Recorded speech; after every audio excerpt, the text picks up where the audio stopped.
Bismillah. Tes satu. Tes.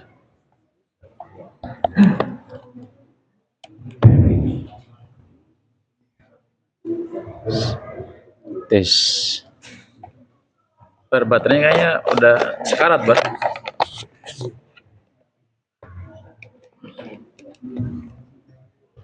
Tes satu. Bisa ini. Pakai panas. Harus ada. Ya, ini nanti buat tanya jawab. Ya.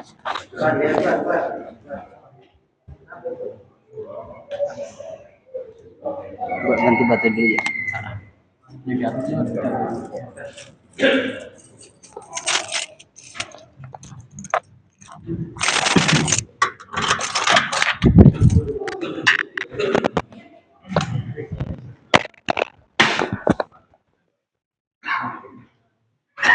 Assalamualaikum warahmatullahi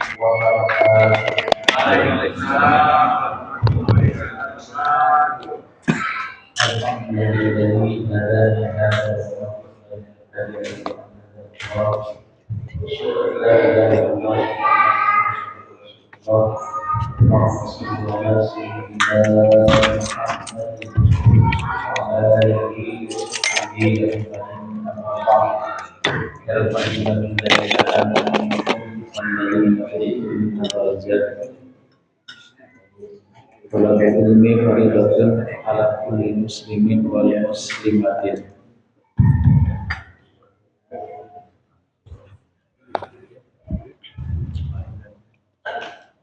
Alhamdulillah jamaah sekalian yang dimuliakan oleh Allah, yang sama-sama kita hormati guru kita bersama Kiai Haji Ahmad Suyuti SHG, yang sama-sama kami hormati bapak-bapak sekalian jamaah sholat maghrib, dan insyaallah sambil menunggu datangnya waktu isya, seperti biasa kita mengisi kajian ba'da maghrib ini setiap malam Sabtu, kajian sulam taufik bersama guru kita.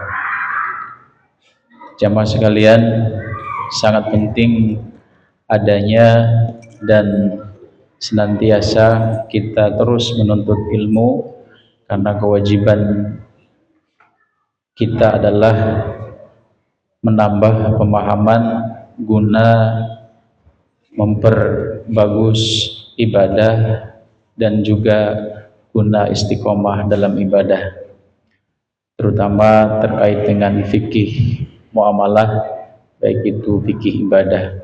Dan alhamdulillah pada kesempatan malam ini bersama guru kita melanjutkan bab yang pekan lalu, masih terkait dengan bab maksiat lisan. Sama-sama kita awali kajian kita dengan membaca Ummul Quran, berharap kepada Allah duduknya kita di sini Allah berikan curahan rahmat dan hidayahnya kepada kita sekalian.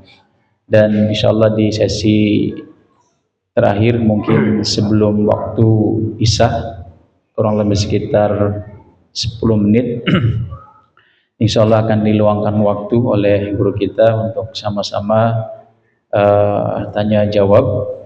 Silakan jamaah sekalian disimak, kemudian ditanyakan terkait mungkin ada unek-unek dari jamaah yang perlu diskusikan, maka silakan didiskusikan. Dan jamaah sekalian, pertanyaan daripada bapak-bapak itu mewakili kita sekalian. Artinya jangan ragu, jangan sungkan, dan jangan malu. Sama-sama kita awali kajian kita. Ala hadhihi niyyah wa likulli niyatin shalihah wa barakati ummul Qur'an. Al-Fatihah. A'udzu billahi minasy syaithanir rajim. Bismillahirrahmanirrahim. Alhamdulillahi rabbil alamin arrahmanir rahim maliki yaumiddin.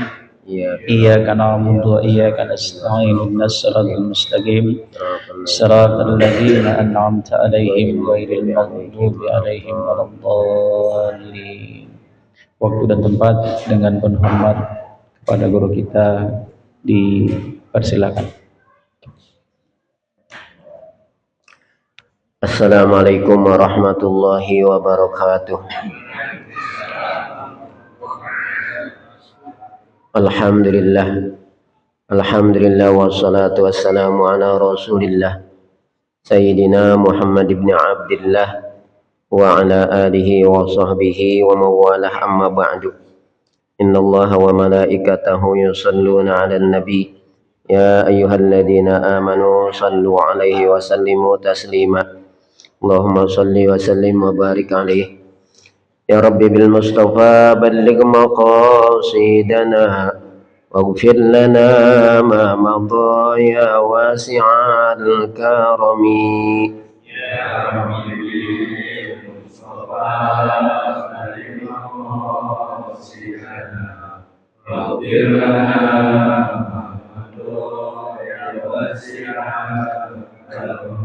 Muhammadun sayyidul kaunaini wathaqalaini wal fariqaini min urbin wa min ajami. Ya Rabbi Mustafa balligh maqasidana waghfir lana ya wasi'al karami. مولاي صل وسلم دائما أبدا على حبيبك خير الخلق كلهم. يا ربي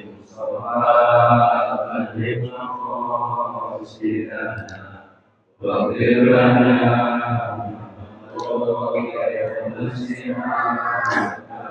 سريت من حرم ليلا إلى حرمه كما سرى البدر في داج من الظلم. يا ربي بالمصطفى أهل مقاصدنا واغفر لنا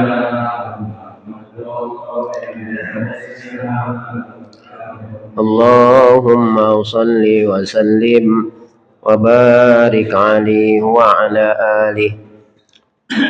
Bismillahirrahmanirrahim. Subhanaka la ilma lana illa ma 'allamtana innaka antal alimul hakim. Allahumma 'allimni al-kitab wal hikmata wa 'allimni at-ta'wil.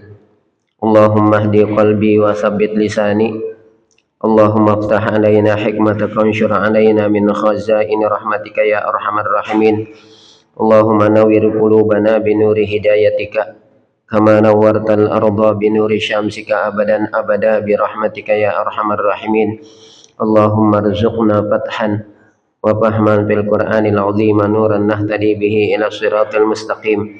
Rabbi shrah li sadri wa yassir li amri wahlul 'uqdatam min lisani yafqahu qawli. Qala al muallif rahimahullah wa nafa'ana bi ulumihi amin. Wan nadbu wan niyahatu wa kullu qawlin yahussu ala muharramin aw yufattiru an wajibin wa kullu kalamin yaqdahu fid dini aw fi ahadin minal anbiya'i aw fil ulama'i awil ilmi awil syar'i awil Qur'an. Yang sama-sama kita hormati Ketua DKM dan segenap pengurus Masjid Jami'ul Al-Masyri Komplek Perumahan Betawi Permai, yang sama-sama kita hormati para asatidzah, para guru, wabil khusus guru kita akhirul kiram Ustadz Suryana, Ustadz Barri, para sesepuh, para orang tua, hadirin jamaah Masjid Jami'ul Al-Masyri yang saya hormati. Alhamdulillah pada kesempatan malam ini kembali kita bisa hadir di Masjid Jami'ul Al-Masyri dalam rangka sama-sama kita menunaikan kewajiban kita sebagai seorang muslim, yaitu thalabul ilmi, menuntut ilmu. Malam ini kita ta'lim mempelajari ilmu agamanya Allah Subhanahu wa taala. Mudah-mudahan Allah berikan kepada kita ilmu yang barokah bermanfaat. Allah mudahkan segala urusan kita, Allah lapangkan rezeki kita, Allah hindarkan kita dan keluarga kita daripada segala bala dan musibah. Yang sudah pada meninggal dunia daripada orang-orang tua kita, keluarga kita, saudara-saudara kita, guru-guru kita, kaum muslimin dan muslimat, mudah-mudahan mereka senantiasa mendapatkan curahan rahmat dan maghfirah dari Allah dalam kuburnya, dijadikan kuburnya raudhah min riyadil jannah. Yang pada sakit, yang pada kurang sehat, mudah-mudahan diangkat penyakitnya, dikembalikan kepada kesehatannya dengan kesehatan yang sempurna, dengan kesehatan yang tidak meninggalkan bekas penyakit sedikit pun. Ala hadhihin niyat wa ala kulli niyatin salihah wa li ijabatil maqsudin jalibatan li kulli khair dafiatan an kulli syarr lana wa li ahli wa qarabatina wa li jamil muslimin ila hadratin nabi al-fatihah. A'udzu billahi minasyaitonir rajim. Bismillahirrahmanirrahim. Alhamdulillahi rabbil alamin arrahmanir rahim maliki yaumiddin. Iyyaka na'budu wa iyyaka nasta'in ihdinas siratal mustaqim siratal ladzina an'amta 'alaihim ghairil maghdubi 'alaihim waladdallin. Amin. Sebelum baca kitab, saya mengundang kepada jamaah Masjid Jami'ul Al-Mashkiri untuk bisa bersilaturahim ke tempat kami menghadiri acara peringatan Maulid Nabi Muhammad SAW di yayasan kami, Yayasan Pondok Pesantren Ziyadatul Abrar, tanggal 25 Januari, 9 hari lagi berarti ya, 9 hari lagi, hari Ahad pagi jam 7:30. Insya Allah acaranya sudah dimulai. Mudah-mudahan kita sehat walafiat bisa menghadiri acara peringatan Maulid Nabi Muhammad SAW di Yayasan Pondok Pesantren Ziyadatul Abrar. Amin ya rabbal alamin. Jamaah sekalian, kita masih melanjutkan bahasan tentang maksiat lidah, perbuatan dosa yang dilakukan oleh lidah kita. Selanjutnya wa minha an-nadabu wan niyahatu. Selanjutnya di antara maksiat lidah adalah meratapi orang-orang yang meninggal daripada keluarga kita ataupun daripada orang-orang yang kita cintai. Kenapa meratapi ini termasuk maksiat lidah? Karena kalau kita meratapi mayit berarti tandanya kita tidak ridho dengan ketetapan Allah Subhanahu wa taala. Kalau sekedar menangis, Rasulullah SAW pun pada saat putranya Ibrahim wafat, Rasulullah juga menangis. Ketika ditanya, apa ini ya Rasulullah? Kata Rasulullah, hadhihi rahmatun. Ini adalah suatu rahmat yang Allah letakkan ke dalam hati seorang hamba. Kalau kita menangis ketika ada yang meninggal dari orang yang kita cintai, tandanya ada hubungan kecintaan yang kuat, yang besar antara kita dengan orang yang meninggal. Beda urusannya kalau sudah meratap. Kalau meratap urusannya artinya dia tidak ridho dengan ketetapan Allah Subhanahu wa taala. Itu harus dibedakan. Karena motivasi orang nangis itu kan macam-macam. Dalam suatu syair dikatakan innal buka qad yakunu min wajah aw farahin huznin riyata sanna. Wa hadhi min asbabil bukai wa syarruhul ladzi minar riya'i. Innal buka qad yakunu min wajah. Sesungguhnya menangis itu ada kalanya yang pertama dikenakan sakit. Saking sakitnya nggak tahan menahan sakit, bisa nangis kan gitu ya. Kadang-kadang sakit gigi aja gak timbang sakit gigi bisa nangis kan gitu ya. Itu innal buka qad yakunu min wajah. Sesungguhnya nangis itu kadang-kadang qad yakun min wajah. Kadang-kadang itu disebabkan disebabkan sakit. Au farahin. Yang kedua, nangis ada kalanya disebabkan saking gembiranya bisa menangis. Sudah lama enggak berjumpa dengan anggota keluarga kita. Tahu-tahu kemudian dia pulang. Bersuak lagi, bertemu lagi dengan kita, kumpul lagi saking gembiranya, kita bisa menangis.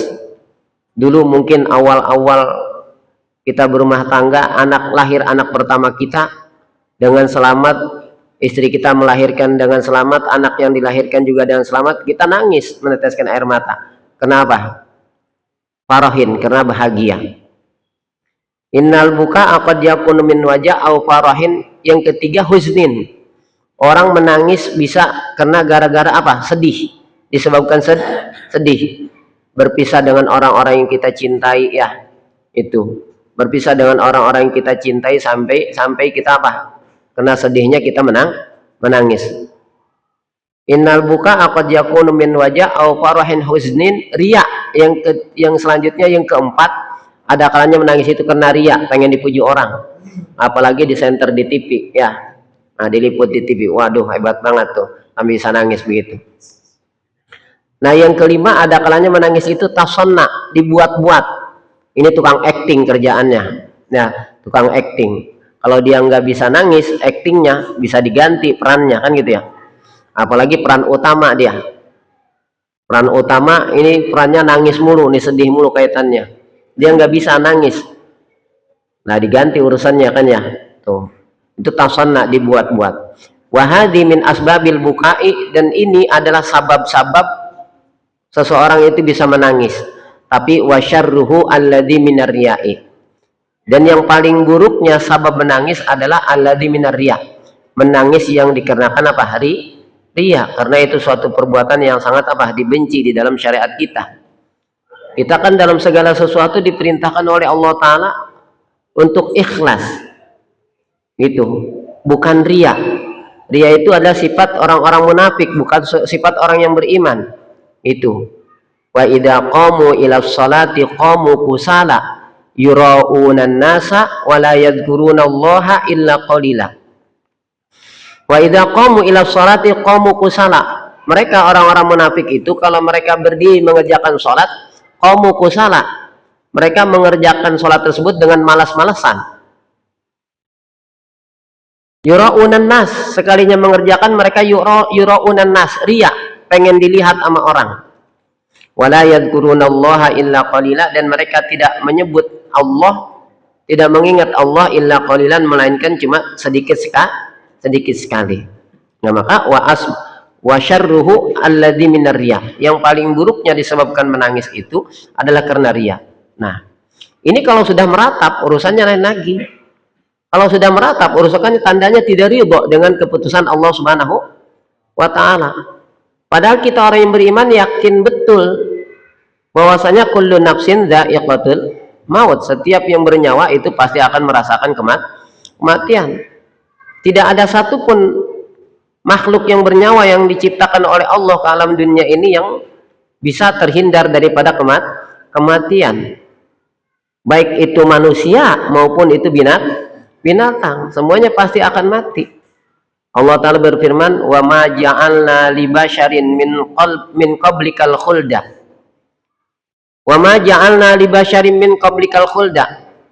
Dan tidaklah kami menjadikan bagi seorang manusia pun yang sebelum engkau wahai Muhammad al-khulda, yang kekal. Apa imitta fahumul khalidun. Maka apakah jika engkau nanti sudah wafat wahai Muhammad lantas mereka akan kekal? Tidak. Mereka juga sama akan wafat seperti engkau wahai Muhammad, begitu. Itu sudah ketetapan dari Allah Subhanahu wa taala. Kematian sudah berdasarkan takdir dari Allah Ta'ala, ketetapan dari Allah tentang ajal seseorang tersebut. Allah Ta'ala berfirman, wa ma kana li nafsin an tamuta illa bi idnillahi kitaban muajjala.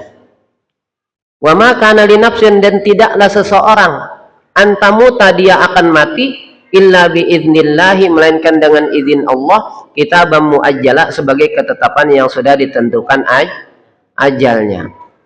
Sedangkan kalau ajalnya sudah datang, fa idza jaa ajaluhum la yastakhiruna sa'atan wa la yastaqdimun. Kalau ajalnya sudah datang, nggak bisa mereka minta ditangguhkan barang sesaat, nggak bisa pula minta dipajukan, gitu. Nah, dari karena itu kewajiban kita ridho dengan ketetapan Allah Subhanahu wa taala. Kalau seandainya ada di antara anggota keluarga kita yang meninggal, jangan sampai lantas kita meratap-ratap, karena itu tandanya kita tidak ridho dengan ketetapan Allah Subhanahu wa taala. Wa kullu qaulin yahussu ala muharramin. Selanjutnya di antara maksiat lidah adalah setiap perkataan yang menganjurkan kepada seseorang untuk melakukan sesuatu yang diharamkan. Apabila kita menganjurkan dengan kata-kata kita kepada seseorang atau kepada orang lain untuk melakukan sesuatu yang diharamkan. Baik yang diharamkan itu berupa perkataan, ataupun berupa sesuatu yang didengarkan, ataupun berupa sesuatu yang diperbuat. Seperti kita menganjurkan kepada seseorang untuk memfitnah, ya, untuk memfitnah. Itu kan seperti itu dulu. Salah satu contoh tuh fitnah yang dihembus-hembuskan oleh pembesar-pembesar Quraisy ketika peristiwa Isra Mi'raj. Itu kan seperti Abu Jahal itu, dia terus memprovokasi orang dengan kata-katanya, mengatakan Nabi Muhammad majnun lah, gila lah, dan sebagainya. Terus menganjurkan manusia, membangkit-bangkitkan kepada manusia, buat apa kita ngikutin orang yang sudah gila, kan gitu ya.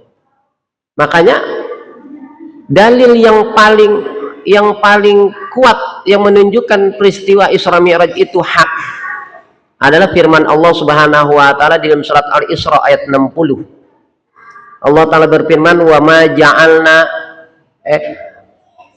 ja'alna ar-ru'ya allati araynaka illa fitnatan linnas wasyajaratal mal'unata fil Qur'an. Kata Allah dalam surat Al-Isra ayat 60, wa ma ja'alna ar-ru'ya allati araynaka illa fitnatan linnas wasyajaratal mal'unata fil Qur'an. Dan tidaklah kami menjadikan apa yang kami telah perlihatkan kepada engkau wahai Muhammad illa fitnatan linnas, melainkan sebagai cobaan, ujian bagi manusia. Wasyajaratal mal'unata fil Qur'an, dan juga sebuah pohon yang dilaknat di dalam Al-Qur'an. Ini Imam Al-Bukhari meriwayatkan dari sahabat Ibnu Abbas, atau sahabat Ibnu Abbas sebagaimana yang diriwayatkan oleh Imam Al-Bukhari, ya ru'ya ainin uriha Rasulullah sallallahu alaihi wasallam lailata usriya bihi. Kata sahabat Ibnu Abbas, ya ru'ya ainin, itu adalah penglihatan dengan mata kepala Rasulullah, bukan mimpi. Uriha Rasulullah sallallahu alaihi wasallam lailata usriya bihi, yang telah diperlihatkan kepada Rasulullah pada saat beliau di Isra Mi'rajkan. Bukan ru'ya manamin, bukan ru'ya mimpi. Nah, kalau ngimpi memang nggak akan bakal jadi fitnah, Pak. Saya ngomong nih kepada semua jamaah yang ada, jamaah sekalian, semalam saya ngimpi bisa terbang ke langit, jadi fitnah nggak? Saya ngomong gitu. Jamaah sekalian, semalam saya ngimpi saya terbang ke langit, jadi fitnah nggak? Enggak, karena saya bilang yang ngimpi. Tapi kalau saya bilang, saya sejujurnya bilang dengan sungguh-sungguh, semalam saya terbang ke langit, disebut gila enggak saya? Gila gitu. Jadi fitnah kan? Kalau Rasulullah mengatakan peristiwa Isra Mi'raj semalam itu adalah mimpi beliau di Isra Mi'raj, kan nggak akan pernah jadi fitnah gitu. Makanya menjadi fitnah itu karena Rasulullah menyatakan dengan sebenar-benarnya. Makanya Al-Imam Al-Bukhari meriwayatkan dari sahabat Ibnu Abbas, hiya ru'ya ainin uriha Rasulullah sallallahu alaihi wasallam lailata usriya bihi. Itu adalah apa yang Rasulullah lihat dengan mata kepala beliau sendiri pada malam beliau di Isra Mi'rajkan. Itu menjadi ujian keimanan. Bagaimana menjadi fitnah ujian keimanan? Dengan peristiwa Isra Mi'raj yang diceritakan Rasulullah, maka terjadilah 3 kelompok. Itu diterangkan di dalam kitab Maulid Al-Barzanji. Summa ada fi lailatihi fasaddaqahu as-siddiqu bimasrah wa kadzabathu Quraisyun wartadda man adallahu syaitanu wa agwah. Itu dalam kitab Maulid Al-Barzanji diterangkan. Kemudian Rasulullah kembali dari Isra Mi'raj malam itu juga. Bagaimana ketika Rasulullah menceritakan peristiwa Isra Mi'raj? Fasaddaqahu as-siddiqu bimasrah.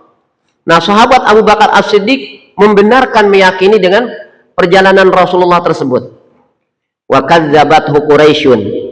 Sedangkan orang-orang kafir Quraisy semakin menjadi-jadi kekafirannya, semakin jadi-jadi pengingkarannya. Bahkan dia memprovokasi orang untuk tidak apa?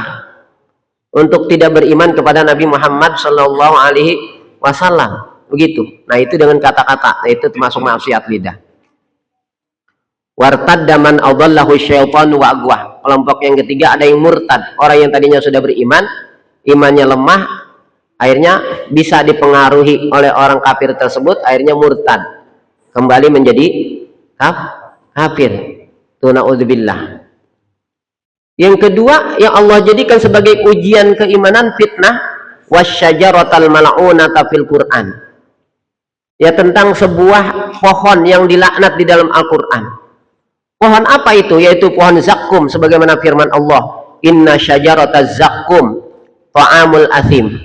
Sesungguhnya pohon zakum adalah ta'amul asim, makanannya orang-orang yang banyak dosa nanti di neraka. Nah ini digoreng lagi sama Abu Jahal. Ini Muhammad juga aneh lagi nih. Kalau tadi dia bilang Isra Mi'raj katanya, ya. Dalam waktu yang sangat singkat sudah kembali lagi kepada kita gitu. Ini lantas Muhammad gila lagi nih, mengatakan di neraka tumbuh pohon yang namanya zakum. Bagaimana pohon bisa tumbuh di dalam api yang berkobar-kobar? Yang ada justru pohon itu akan apa? Habis terbakar oleh api. Kan gila lagi Muhammad nih, begitu ya. Masa ada pohon di dalam api yang berkobar-kobar lantas ada pohon hidup gitu. Apalagi ini mah bukan api biasa, bukan api dunia, tapi api neraka tuh. Inna syajarataz zakum ta'amul asim. Nah itu jadi fitnah. Nah dia nyebarin fitnah seperti itu dengan mulut mereka. Baik dia menganjurkan orang untuk mengatakan sesuatu yang apa? Yang diharamkan. Atau menganjurkan orang untuk mendengarkan sesuatu yang diharamkan. No. Dia lagi ngomong, coba kamu dengerin tuh, ya, kamu dengerin tuh omongan dia, nanti sampein ke saya ya apa yang dia omongin, gitu tuh. Atau menganjurkan orang untuk melakukan perbuatan yang diharamkan.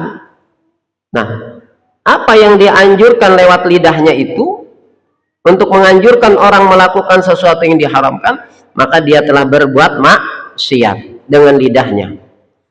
Au yufattiru an wajibin, atau untuk memutuskan dia, menghentikan dia daripada melakukan kewajiban. Melakukan kewajiban, ngapain sih sholat, begitulah contohnya ya.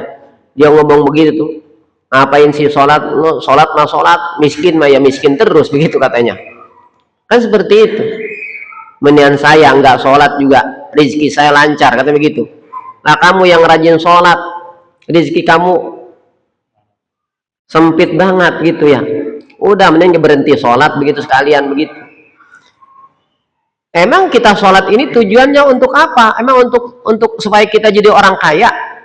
Kalau sholat itu tujuannya supaya kita jadi orang kaya, Rasulullah dong manusia yang paling kaya gitu ya. Tentunya Rasulullah manusia yang paling kaya. Nggak ada orang yang lebih banyak sholatnya daripada baginda Rasulullah. Tidak ada orang yang lebih bagus sholatnya daripada baginda Rasulullah Shallallahu Alaihi Wasallam. Tapi sholat itu kan bukan untuk apa? Bukan untuk supaya kita menjadi orang kaya. Tapi kata Allah, wa aqimis sholata lidzikri, dan dirikanlah sholat lidzikri, untuk mengingat aku. Orang yang mengerjakan sholat tandanya dia ingat kepada Allah Subhanahu Wa Taala. Ini adalah perintah Allah, makanya saya kerjain gitu. Nah, kalau orang mereka justru tidak mau sholat, tandanya dia tidak ingat dengan perintah Allah Subhanahu wa Ta'ala. Dan sholat juga menjadi wasilah, Pak. Menjadi wasilah kita untuk supaya kita nanti menjadi teman baginda Rasulullah di surga. Di dalam hadis yang diriwayatkan oleh Imam Muslim dari Rabi'ah bin Ka'ab radhiyallahu anhu. Rabi'ah bin Ka'ab radhiyallahu anhu berkata nih, dalam hadis yang diriwayatkan oleh Imam Muslim, kuntu abitu ma'a Rasulillahi sallallahu alaihi wasallam fa ataituhu biwudu'ihi wa hajatihi faqala li salni faqultu as'aluka murafaqataka fil jannah. Kata Rabi'ah bin Ka'ab, aku bermalam bersama Rasulullah sallallahu alaihi wasallam. Fa ataituhu biwudu'ihi wa hajatihi, lalu aku membawakan air untuk wudhunya Rasulullah SAW dan apa yang diperlukan Rasulullah. Tuh. Jadi Rabi'ah bin Ka'ab ini berkhidmat. Pak, kalau sekarang kan orang yang belajar mengambil ilmu ke seorang kiai seumpamanya, kalau itu di pesantren disebutkan santri ya. Kalau Rasulullah santrinya apa? Para sahabat Rasulullah itu santri Rasulullah ya. Siapa santrinya Rasulullah? Para sahabatnya itu santri Rasulullah, karena mereka para sahabat yang menimba ilmu daripada siapa? Dari Rasulullah. Mereka selalu mengikuti majelisnya Rasulullah SAW untuk mengambil ilmu dari Rasulullah. Kalau istilah kita sekarang, santrinya Rasulullah itu para sahabat ya. Itu para santri Rasulullah yang disebut dengan para sahabat. Itu mereka itu berlomba-lomba untuk berkhidmat kepada Rasulullah, melayani Rasulullah tuh. Seperti kalau Rasulullah mau berwudu, diambilkan airnya. Gitu. Emang mereka ingin berkhidmat kepada Rasulullah, para sahabat berkhidmat. Anas bin Malik di dalam hadis terangkan, "Khadamtu Rasulullah sallallahu alaihi wasallam 10 sinin." Aku menjadi pelayan Rasulullah selama 10 tahun. Ya. Ini Rabi'ah bin Ka'ab ini beliau melayani Rasulullah. Fa'ataituhu biwadu'ihi. Tadi kuntu abitu ma'a Rasulillah sallallahu alaihi wasallam fa'ataituhu biwadu'ihi wa hajatihi. Aku bermalam bersama Rasulullah SAW, lalu aku membawakan air untuk wuduknya Rasulullah SAW. Kalau wadu dipatahkan wawunya, wadu itu air yang digunakan untuk berwudu. Kalau wudu didomahkan wawunya, wudu itu pekerjaannya, yaitu berwudu. Ya, wadu. Ada istilah kita waduk, Pak, waduk. Ya, waduk itu kan air yang apa? Yang begitu banyak berkumpul kan ya? Sampai luas begitu dikatakan waduk. Itu kalau bahasanya wadu, air yang digunakan untuk berwudu itu wadu. Pakai wawunya dipatahkan. Kalau wawunya dipatahkan, wadu itu air yang digunakan untuk berwudu. Jadi bahasa kita jadi waduk lah, mungkin gitu. Mungkin diambil dari situ. Nah kalau wudu pakai didomahkan wawunya, itu pekerjaannya yaitu berwudu. Nah fa'ataituhu biwadu'ihi wa hajatihi. Lalu aku membawakan air untuk berwudunya Rasulullah SAW. Dan apa yang diperlukan oleh Rasulullah itu berkhidmat tuh. Jadi para santri itu biasanya berlomba-lomba untuk berkhidmat terhadap kiai. Jangan lantas ketika santri itu berkhidmat kepada kiai dianggap mereka para santri itu telah diperbudak oleh kiainya. Nah, emang justru keinginan mereka dengan ketulusan mereka, justru mereka berlomba-lomba untuk berkhidmat kepada kiainya gitu.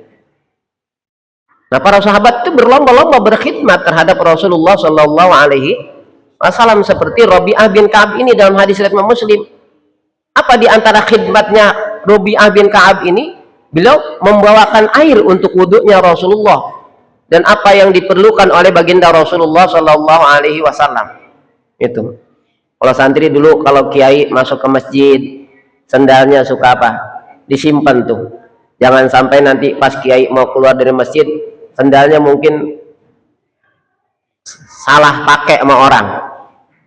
Pengalaman saya kemarin, Pak, lagi subuh gabungan di pesantren Kuantum. Saya kan termasuk yang ngisi ceramah juga itu. Pas saya pulang, kemana sendal saya ini?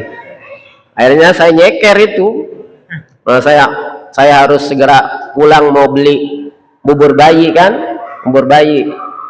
Ya, saya termasuk salah satu penceramahnya berdua gitu ya. Nah, mau pulang sendal saya kemana ini? Nggak ada. Udah terpaksa saya kan nyeker kan. Nggak pakai sendal, saya beli bubur bayi nggak pakai sendal saya. Sampai pulang ke rumah nggak pakai sendal, sendal saya nggak mana. Rupanya sendal saya akhirnya ada kan santri saya yang lulusan Kuantum situ. Coba dong tolong cariin sendal saya seperti ini. Saya tunjukin tuh foto sendalnya ya. Tahu-tahu ada di kantor sono gitu ya. Kan gitu ya. Kantor sono gitu. Artinya jangan sampai begitu akhirnya kan gitu ya. Nah, itu ada para santri itu berkhidmat sama kiai seperti itu. Tentang sendalnya kiai aja kadang-kadang disimpan. Itu. Bukan kiai yang memperbudak apa santri, tapi santri yang memang dengan ketulusan mereka ingin berkhidmat kepada sang kiai tersebut. Para sahabat Rasulullah tidak pernah memperbudak sahabatnya.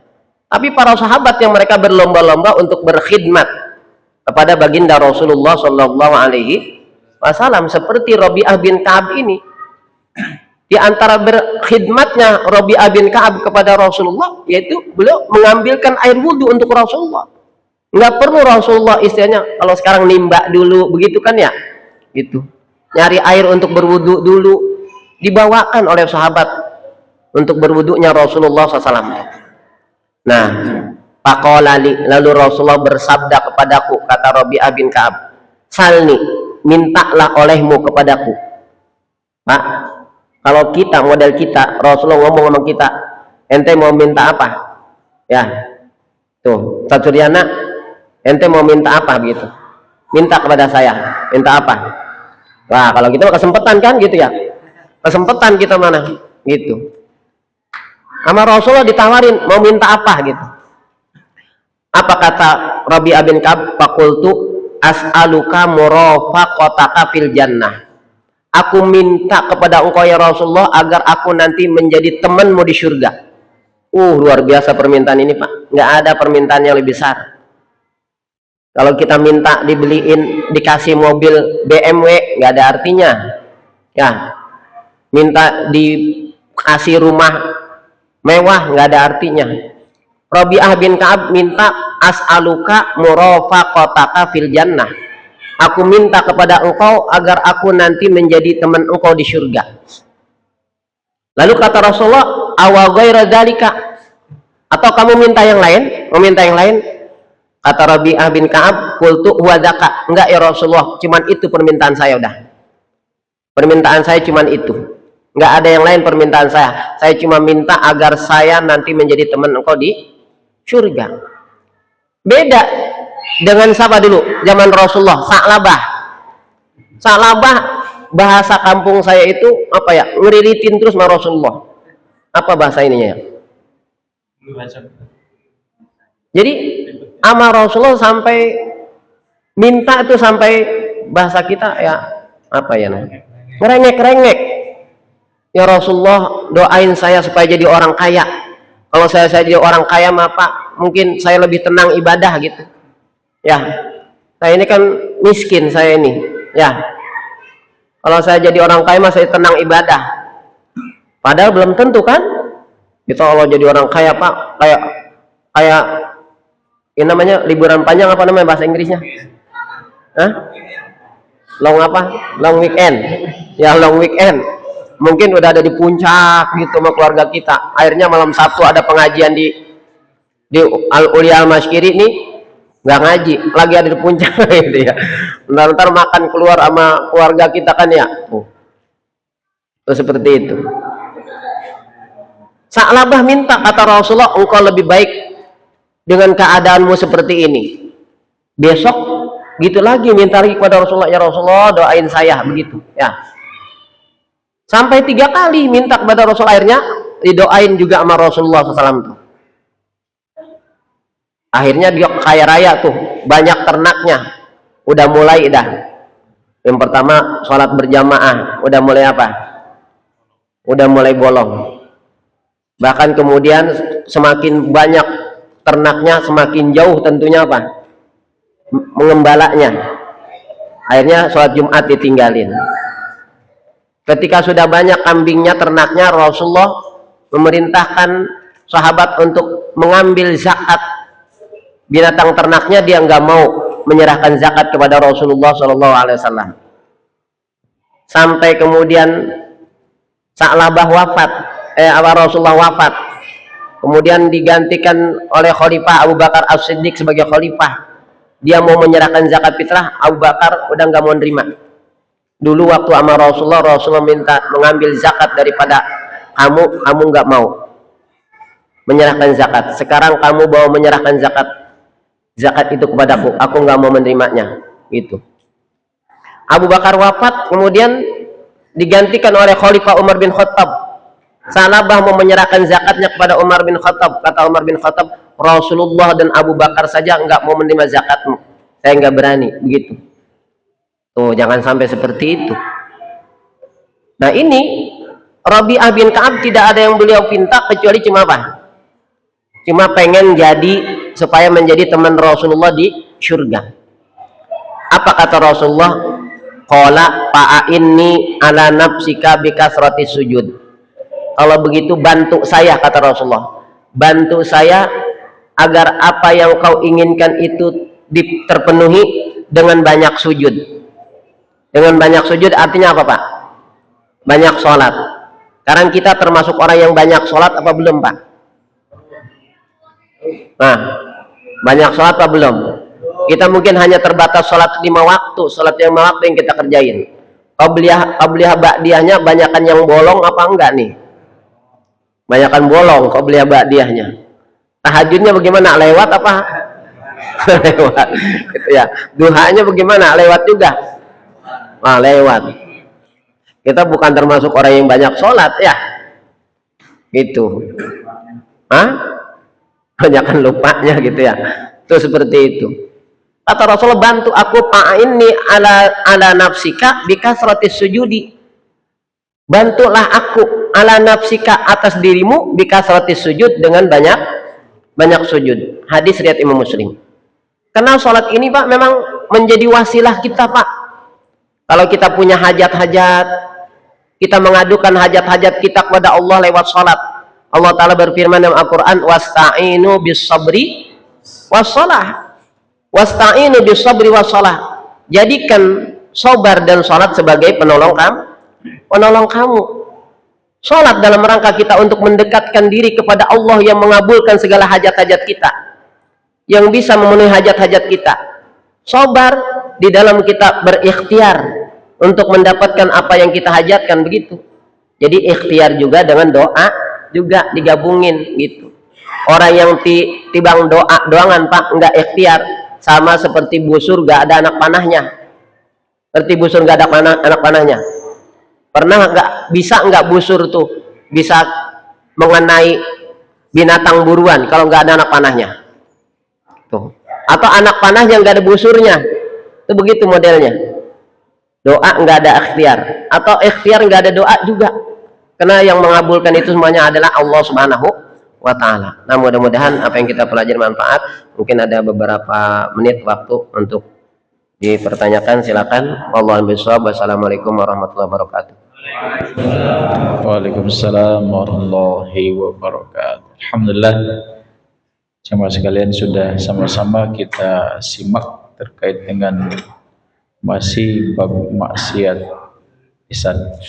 Baik jemaah sekalian, seperti yang tadi disampaikan di awal, bagi jemaah yang mau didiskusikan, silakan.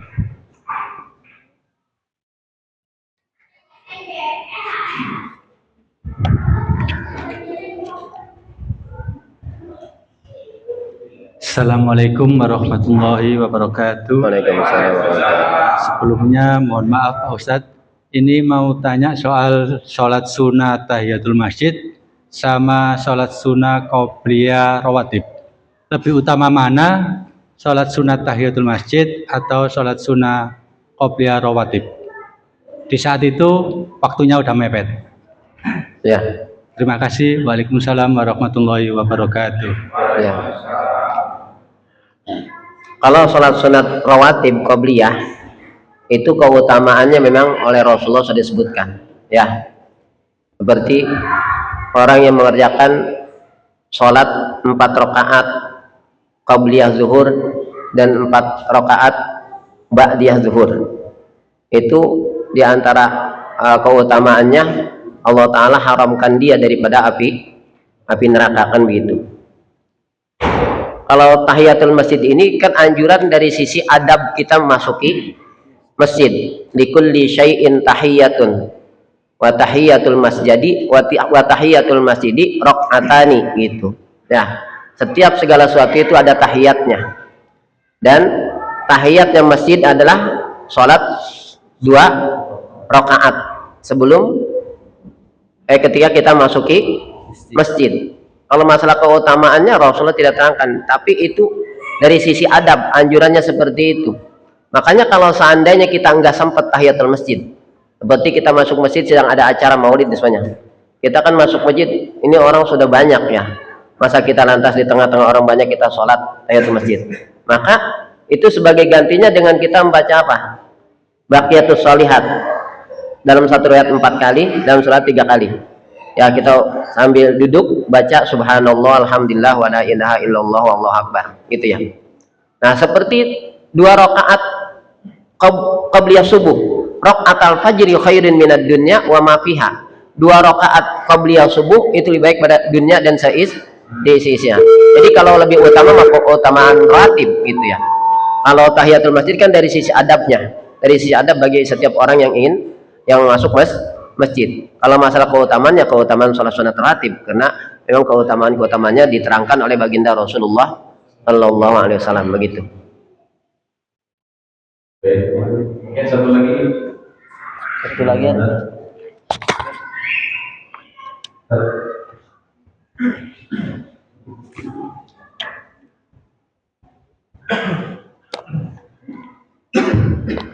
Saya menanya Ustaz itu tadi terkait juga dengan kondisi sholat Jumat ya. Sholat Jumat ini ada pernah mendengar ada penjelasan yang terkait dengan tadi sudah masuk khutbah di awal khutbah baru naik khotib, kemudian kita datang terlambat, ada yang kemudian menyarankan untuk melaksanakan sholat tadi tahiyatul masjid, ada juga yang kemudian menyarankan untuk langsung duduk saja, tidak melaksanakan sholat tahiyatul masjid. Jadi karena adab juga ada yang udah ada khotib, udah lagi ini kemudian melaksanakan tahiyatul masjid. Jadi ada pendapat juga yang menyatakan tetap sholat tahiyatul masjid dulu, cuman dipersingkat mungkin bacaannya dan sebagainya supaya segera mengikuti atau mendengarkan khutbah.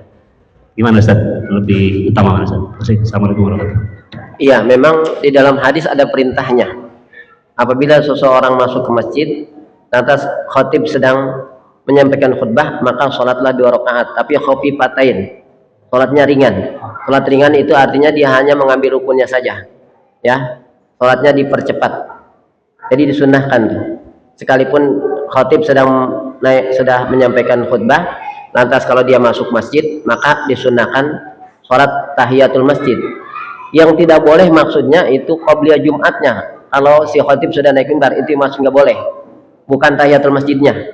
Kalau tahiyatul masjid tetap dianjurkan. Cuman harus khafifatain.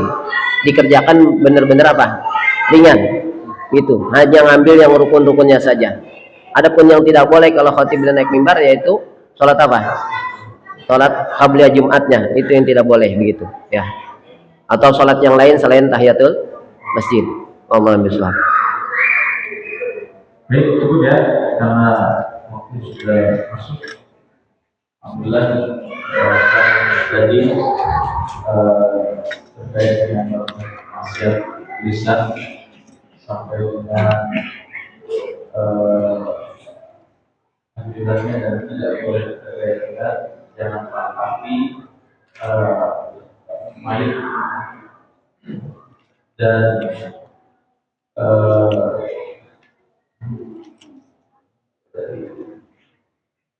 menganjurkan orang untuk mengerjakan yang diharamkan. Iya. Mengerjakan yang diharamkan diharamkan. Baik. Dan sekalian mudah-mudahan apa yang dibahas bisa menambah kita dan kita akhiri kajian kita dengan hamdalah dan majlis. Alhamdulillah,